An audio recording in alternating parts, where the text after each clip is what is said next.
Friends ಎಲ್ಲರಿಗೂ ನಮಸ್ಕಾರ. ಗುಲ್ಬರ್ಗ ಜಿಲ್ಲೆ ಸೇಡಂ ತಾಲೂಕು ಇವತ್ತು ಭೀಮ್ ಜಯಂತಿ ಮಾಡ್ತಿದ್ದೆವು. ಈಗ ನೋಡ್ತಿದ್ರಲ್ಲ, ಇಲ್ಲಿ ಈಗ ಆಟೋ ರ್ಯಾಲಿ ಇದೆ, ಆಟೋ ರ್ಯಾಲಿ, ಬೈಕ್ ರ್ಯಾಲಿ ಇದೆ. ಎಲ್ಲರೂ ಬಂದು ಭಾಗವಹಿಸಿ ಬನ್ನಿ ತೋರಿಸ್ತಾರೆ. ಸ್ವಾಭಿಮಾನಿ ಸರ್ವಧರ್ಮ ಸಮಾವೇಶದ ವತಿಯಿಂದ ಪ್ರಥಮ ಬಾರಿಗೆ ಸೇಡಂ ಪಟ್ಟಣದಲ್ಲಿ ಪರಮ ಪೂಜ್ಯ ಡಾಕ್ಟರ್ ಬಾಬಾ ಸಾಹೇಬ್ ಅಂಬೇಡ್ಕರ್ ಅವರ 133ನೇ ಜಯಂತಿಯನ್ನು ಬಹಳ ವಿಜೃಂಭಣೆಯಿಂದ ಈ ಒಂದು ಕಾರ್ಯಕ್ರಮವನ್ನು ಆಯೋಜನೆ ಮಾಡಲಾಗಿದೆ. ಈ ಒಂದು ಕಾರ್ಯಕ್ರಮದಲ್ಲಿ ಆಯೋಜನೆ ಮಾಡಲಾಗಿದೆ. ಅದರ ಜೊತೆಗೆ ಮಧ್ಯಾಹ್ನ 2 ಗಂಟೆಗೆ ಬೃಹತ್ತಾಗಿರ್ತಕ್ಕಂಥ ಬಾಬಾ ಸಾಹೇಬ್ ಅಂಬೇಡ್ಕರ್ ಅವರ 9 ಅಡಿ ಎತ್ತರದ ಭವ್ಯ ಮೂರ್ತಿಯ ಮೆರವಣಿಗೆ ಕೂಡ ಇರುತ್ತದೆ. ಆ ಒಂದು ಮೆರವಣಿಗೆಯಲ್ಲಿ ಸಹಸ್ರಾರು ಸಂಖ್ಯೆಯಲ್ಲಿ ಭಾಗಿಯಾಗಲಿದ್ದಾರೆ. ಅದರ ಜೊತೆಗೆ ವಿಶೇಷವಾಗಿ ಏನಂದರೆ ಮಂಡ್ಯ ಮತ್ತು ಮೈಸೂರು ಭಾಗದಿಂದ ಕಲಾ ತಂಡಗಳು ಈ ಒಂದು ಭವ್ಯ ಮೆರವಣಿಗೆಯಲ್ಲಿ ಪಾಲ್ಗೊಳ್ಳಲಿದ್ದಾವೆ.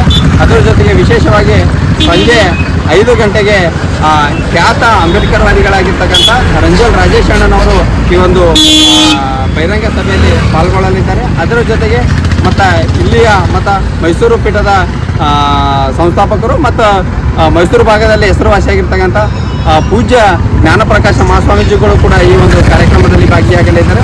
ಅದರ ಜೊತೆಗೆ ದ ರೂಲರ್ ಚಿತ್ರದ ನಿರ್ಮಾಪಕರು, ಚಲನಚಿತ್ರ ನಟರು ಆಗಿರ್ತಕ್ಕಂಥ ಡಾಕ್ಟರ್ KM ಸಂದೇಶ್ ಸರ್ ಅವರು ಕೂಡ ಭಾಗಿಯಾಗಲಿದ್ದಾರೆ. ಇದರ ಜೊತೆಯಲ್ಲಿ ಎಲ್ಲ ಮಠಾಧೀಶರು, ಎಲ್ಲ ಯಾವುದು ಸರ್ವಧರ್ಮ ಸಮನ್ವಯ ಸಮಿತಿಯ ಎಲ್ಲ ಅಧ್ಯಕ್ಷರುಗಳು ಈ ಒಂದು ಕಾರ್ಯಕ್ರಮದಲ್ಲಿ ಭಾಗಿಯಾಗಲಿದ್ದಾರೆ. ತಾವೆಲ್ಲರೂ ಈ ಒಂದು ಕಾರ್ಯಕ್ರಮದಲ್ಲಿ ಬಹಳ ಅದ್ಭುತವಾಗಿರ್ತಕ್ಕಂಥ ಪ್ರಪ್ರಥಮವಾಗಿ ಈ ಸೇಡಂ ಪಟ್ಟಣದಲ್ಲಿ ಸರ್ವಧರ್ಮ ಸ್ವಾಭಿಮಾನಿ ಸಮಾವೇಶದಿಂದ ಆಗಿರ್ತಕ್ಕಂಥ ಈ ಕಾರ್ಯಕ್ರಮದಲ್ಲಿ ತಾವೆಲ್ಲರೂ ಪಾಲ್ಗೊಂಡು ಈ ಒಂದು ವಿಜೃಂಭಣೆಯಾಗಿರ್ತಕ್ಕಂಥ ಅಂಬೇಡ್ಕರ್ ಜಯಂತಿಯನ್ನು ತಾವೆಲ್ಲರೂ ಮನಬಿಚ್ಚಿ ನೋಡಬೇಕಾಗಿ ಈ ಮೂಲಕ ತಮ್ಮಲ್ಲಿ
ನೋಡ್ತಾ ಇದ್ರಲ್ಲ, ಬಾಬಾ ಸಾಹೇಬ್ ಅಂಬೇಡ್ಕರ್ ಅವ್ರದ್ದು 133ನೇ ಜಯಂತಿ ಉತ್ಸವ ಇಲ್ಲಿಂದ ಚಾಲನೆ ಆಗ್ತಿದೆ.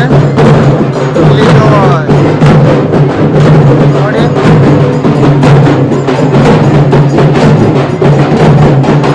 ಬಟ್ ಡಿಜಿ ಏನು ಇಟ್ಟಿಲ್ಲ ಫ್ರೆಂಡ್ಸ್, ಜಗಳ ಆಗ್ತಾವಂತ. ಹಿಂಗೆ ಮೊನ್ನೆ ಬಾಬಾ ಸಾಹೇಬ್ ಅಂಬೇಡ್ಕರ್ ಗುಲ್ಬರ್ದಾಗ ಡಿಜಿ ಇಟ್ಟರೆ ಹುಡುಗರು ಮರ್ಡರ್ ಆಯ್ತಲ್ಲಿ, ಅದಕ್ಕೆ ನಾವು ಡಿಜಿ ಕ್ಯಾನ್ಸಲ್ ಮಾಡಿದೆವು. ಡೋಲ್ ಆಗಲಿ ತಮಟೆ ಆಗಲಿ ಎಲ್ಲ ತರಿಸಿದೆವು. ನೋಡಿ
ಪೂರ್ಣ ಈ ಬಾಳಿಗೆ ಸಾಧನ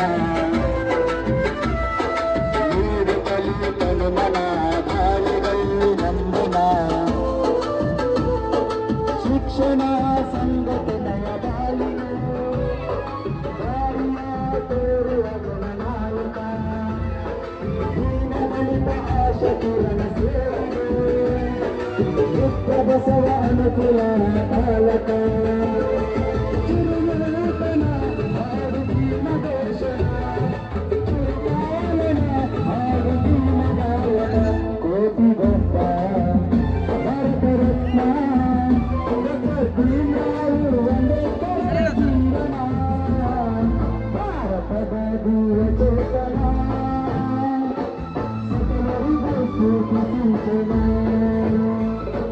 ಭಾರತದ ದೂರ ಚೇತನ ಸಕಲರಿಗೂ ಸ್ಫೂರ್ತಿ ಸಿಂಚನ ಜಗತ್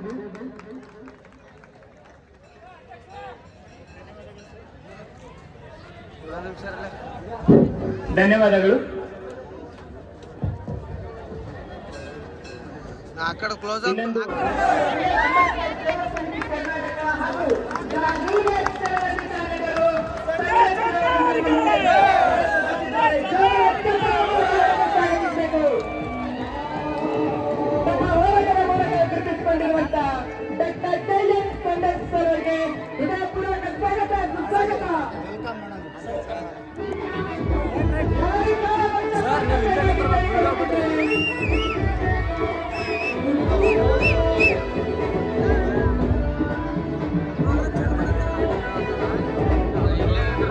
ಇಲ್ಲೇ ಇರ್ತಿತ್ತು.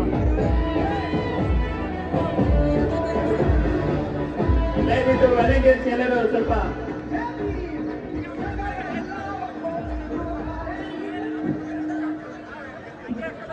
ಸ್ವಾಭಿಮಾನ ಸರ್ವಧರ್ಮ. ಎಲ್ಲರೂ ತಮ್ಮ ತಮ್ಮ ಮೊಬೈಲ್ ಬ್ಯಾಟರಿಗಳನ್ನು ಆನ್ ಮಾಡಬೇಕಾಗಿ ವಿನಂತಿ. ಎಲ್ಲರೂ ತಮ್ಮ ಮೊಬೈಲ್ ಬ್ಯಾಟರಿಗಳನ್ನು ಆನ್ ಮಾಡಿ ಮತ್ತು ಹಾಡಿನ ಮೂಲಕ ಕಾರ್ಯಕ್ರಮದ ಉದ್ಘಾಟನೆ.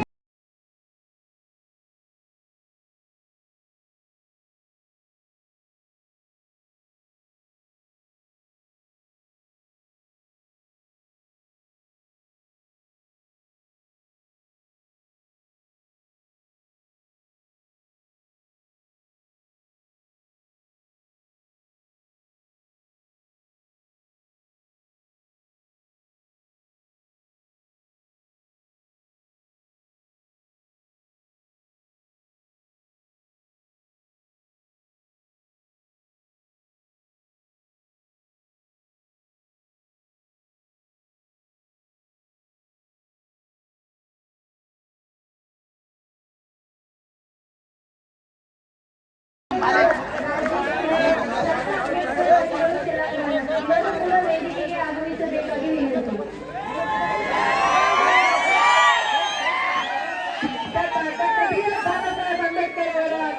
ಅಂಬೇಡ್ಕರ್ ವಾದಿಗಳಾಗಿರುವಂತಹ ಶ್ರೀ ರಂಜನ್ ರಾಜೇಶ್ ಸರ್ ಅವರಿಗೆ ಸರ್ ವೆಲ್ಕಮ್ ಸರ್. ಸ್ವಾಗತಿಸಬೇಕಾಗಿ ಕೇಳಿಕೊಳ್ಳುತ್ತಿದ್ದೇನೆ. ಜೋರಾಗಿ ಚಪ್ಪಾಳೆ ಮೂಲಕ ಅವರಿಗೆ ವೇದಿಕೆಗೆ ಸ್ವಾಗತಿಸಬೇಕು.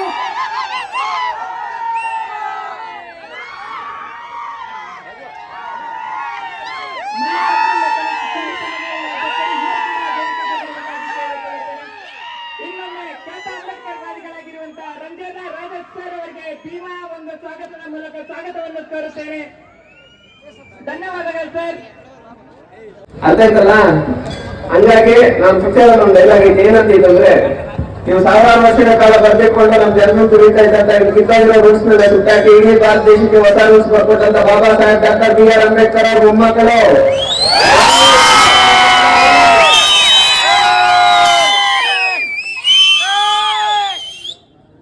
ಇಂಥ ಒಂದು ಪಿಕ್ಚರ್ ಅಂದ್ರೆ ಅಂಬೇಡ್ಕರ್ ಅವರು ಒಂದು ಸ್ಕ್ರೀನ್ ಮೇಲೆ ತೋರಿಸುವಂತ ಕೆಲಸನ ಮತ್ತೆ ನಮ್ಮ ಪಿಕ್ಚರ್ ಬಂದಿರುವಂತದ್ದೇ ದ ಪವರ್ ಆಫ್ ಕಾನ್ಸ್ಟಿಟ್ಯೂಷನ್. ನೀವು ಬರೆದ ಸಂವಿಧಾನ ತುಂಬಾ ಅತ್ಯುತ್ತಮವಾಗಿದೆ ಅಂತ ಎಲ್ಲರೂ ಮಾತಾಡ್ಕೊಳ್ತಾ ಇದ್ದಾರೆ, ಅದು ನಿಜನಾ ಅಂತ. ಆಗ ಡಾಕ್ಟರ್ ಬಿ ಆರ್ ಅಂಬೇಡ್ಕರ್ ಅವರು ಹೇಳ್ತಾರೆ, ಹೌದು, ನಾನು ಬರೆದ ಸಂವಿಧಾನ ಅತ್ಯುತ್ತಮವಾಗಿದೆ, ಅದನ್ನು ನಾನು ಮನಸಾರೆ ಒಪ್ಪಿಕೊಳ್ಳುತ್ತೇನೆ. ಆದರೆ ನಾನು ಬರೆದ ಸಂವಿಧಾನ ಯಥಾವತ್ತಾಗಿ ಜಾರಿಗೆ ಬರುತ್ತೆ ಅನ್ನೋ ವಿಶ್ವಾಸ ನನ್ನಲ್ಲಿಲ್ಲ. ಯಾಕಂದ್ರೆ ಸಂವಿಧಾನ ಜಾರಿಗೆ ಮಾಡುವ ಸ್ಥಳದಲ್ಲಿ ಸಂವಿಧಾನ ವಿರೋಧಿಗಳು ಕೂತ್ಕೊಂಡಿದ್ದಾರೆ. ಒಂದು ವೇಳೆ ಆ ಸಂವಿಧಾನ ಜಾರಿಯಾಗಬೇಕಾದರೆ ನಾವೆಲ್ಲರೂ ರಾಜಕೀಯ ಹಿಡಿತವನ್ನು ಸಾಧಿಸಬೇಕು ಅಂತ ಡಾಕ್ಟರ್ BR ಅಂಬೇಡ್ಕರ್ ಅವರು ಹೇಳಿದ್ದಾರೆ. ಸರ್ ಅವರೇ, ನಾವು ನಿಮ್ಮ ಚಲನಚಿತ್ರವನ್ನು ಖಂಡಿತವಾಗಿ ಯಶಸ್ವಿ ಮಾಡ್ತೀವಿ ಅಂತ ನಿಮ್ಮಲ್ಲಿ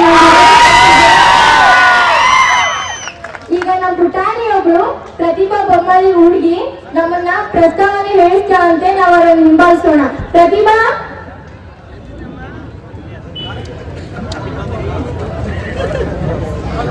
ದಯವಿಟ್ಟು ಎಲ್ಲರೂ ಎದ್ದು ನಿಂತ್ಕೊಳ್ಳಿ.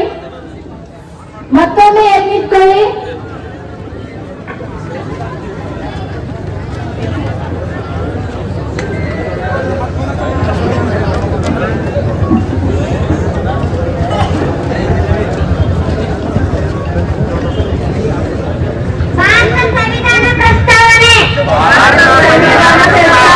ಭಾರತದ ಜನತೆಯಾದ ನಾವು ಭಾರತವನ್ನು ಸಾರ್ವಭೌಮ ಸಮಾಜವಾದಿ ಜಾತ್ಯತೀತ ಜನತಂತ್ರಾತ್ಮಕ ಗಣರಾಜ್ಯವನ್ನಾಗಿ ರೂಪಿಸುವುದಕ್ಕಾಗಿ ಭಾರತದ ಎಲ್ಲ ನಾಗರಿಕರಿಗೆ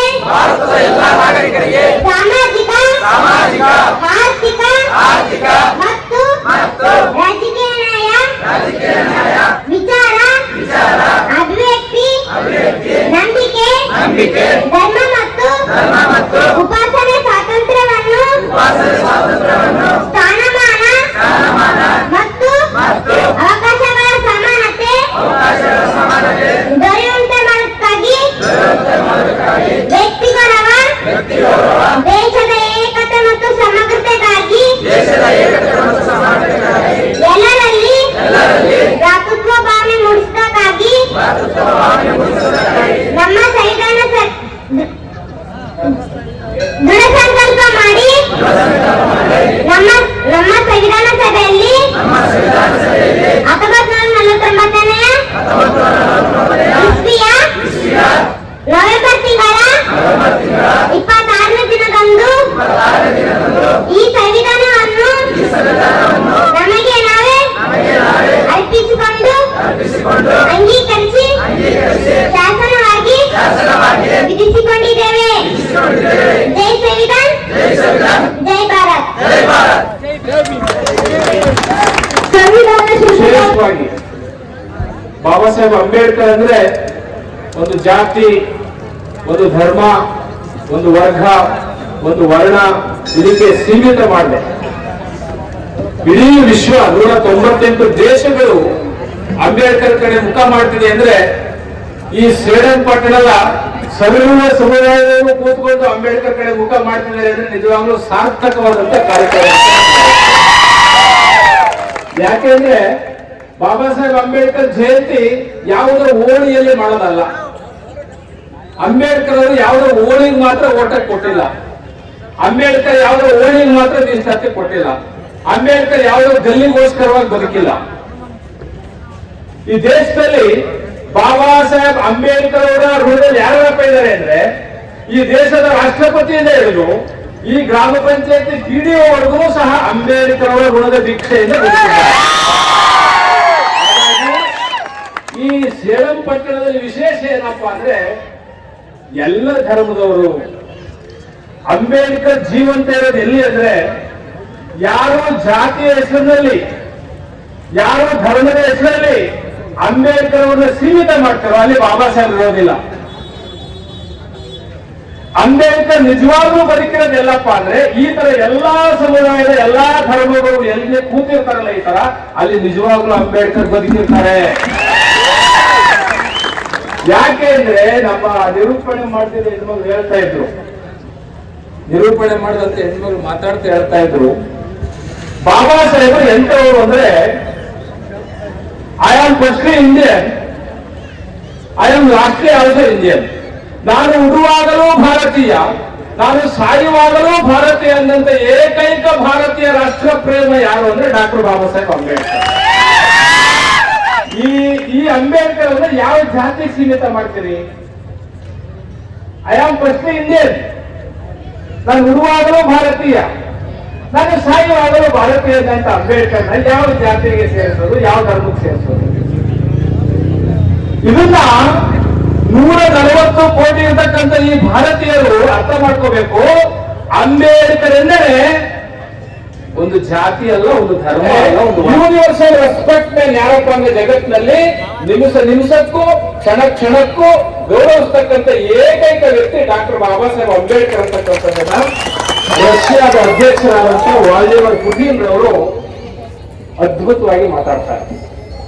ಬಂಧುಗಳೇ, ಸೇಡಂ ಪಟ್ಟಣದಲ್ಲಿ ನೀವು ಸರ್ವ ಧರ್ಮಗಳನ್ನು ಕೂಡಿಸ್ಬೇಕು.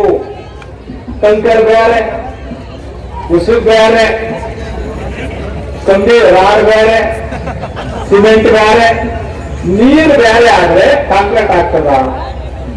ಏನ್ ನೋಡ್ರಿ, ಇಲ್ಲಿ ಅಂಬೇಡ್ಕರ್ ಅಂದ್ರೆ ಉಸುಕ್ ಬೇರೆ, ಕಂಕರ್ ಬೇರೆ, ರಾಡ್ ಬೇರೆ, ನೀರು ಬೇರೆ, ಸಿಮೆಂಟ್ ಬೇರೆ ಅಲ್ಲ. ಅಂಬೇಡ್ಕರ್ ಏನಂದ್ರೆ ಉಸ್ಕು, ಕಂಕರು, ರೇತಿ, ಸಿಮೆಂಟ್, ನೀರು ಎಲ್ಲ ಸೇರಿ ಹೆಂಗೆ ಬದ್ಧ ಕಾಂಕ್ರೀಟ್ ಆಗುತ್ತೋ ಅದೇ ಅಂಬೇಡ್ಕರ್, ಅದೇ ಅಂಬೇಡ್ಕರ್. ಅದಕ್ಕೆ ಇನ್ನು ಮುಂದೆ ದಯಮಾಡಿ ನಾನು ಹೇಳೋದು, ಅಂಬೇಡ್ಕರ್ ಅವರನ್ನ ಜಾತಿ ಕಟ್ಟಾಕದ್ ಬೇಡ, ಅದು ರಾಷ್ಟ್ರದ್ರೋಹ. ಅಂಬೇಡ್ಕರ್ ಏನಾದ್ರು ಜಾತಿ ಫ್ರೇಮ್ ನಲ್ಲಿ ನೋಡಿದ್ರೆ ಅದು ರಾಷ್ಟ್ರದ್ರೋಹ. ಅಡಿಗೆ ಹೊಲಿಯಕ್ ಜಾತಿ, ಬಟ್ಟೆ ಹೊಲಿಯಕ್ ಜಾತಿ, ಇಸ್ತ್ರಿ ಮಾಡಕ್ ಜಾತಿ, ಹೂ ಕಟ್ಟಕ್ ಜಾತಿ, ಕೆಮ್ಮುದ್ರ ಜಾತಿ, ಉಗುಳುದ್ರ ಜಾತಿ, ಹೆಲಿಕಾಪ್ಟರ್ ಮೇಲೆ ಇದ್ದು ಜಾತಿ, ಜಾತಿ, ಇಂಥ ಜಾತಿ, ಇಷ್ಟು ಧರ್ಮ, ಇಷ್ಟು ದೇವರು ಇರ್ತಕ್ಕಂಥ ದೇಶಕ್ಕೆ ಔಟ್ ರೇಟ್ ಕಾನ್ಸ್ಟಿಟ್ಯೂಷನ್. ಇಂಥ ದೇಶಕ್ಕೆ ಸಂವಿಧಾನ ಹೆಂಗ್ ಬರೀತೀರಿ ಅಂತ ಕೇಳ್ತಾರೆ. ಆಗ ಅಂಬೇಡ್ಕರ್ ಹೇಳ್ತಾರೆ ಪ್ರೆಸ್ ಕ್ಲಬ್ ಅಲ್ಲಿ ಬೆಟ್ ಮಾಡ್ತಾರೆ, please read to my constitution in the first preamble. ನೀವು ನನ್ನ ಸಂವಿಧಾನದ ಮೊದಲನೇ ಪ್ರಿಯಾಂಬಲ್ ಓದಿ. ನನ್ನ ಮೊದಲನೇ ಪ್ರಿಯಾಂಬಲ್ ನಾನು ಬರೆದೇನೆಂದ್ರೆ, we the people of India, not Hindu, not Muslim, not Sikh, not Jain, not Bauddha. ಏನ್ ಬ್ಯೂಟಿಫುಲ್ ಆಗಿ ಹೇಳ್ತಾರೆ ಅಂದ್ರೆ, we the people of India, ಭಾರತದ ಜನತೆಯಾದ ನಾವು, ಭಾರತದ ಪ್ರಜೆಗಳಾದ ನಾವು. There is no religious, there is no caste, there is no creed. ಭಾರತದ ಪ್ರಜೆಗಳು, ಸಿಟಿಜನ್ಶಿಪ್ ಆಫ್ ಇಂಡಿಯಾ. ಭಾರತ ದೇಶದಲ್ಲಿ ಕಟ್ಟ ಕಡೆಯ ಮನುಷ್ಯ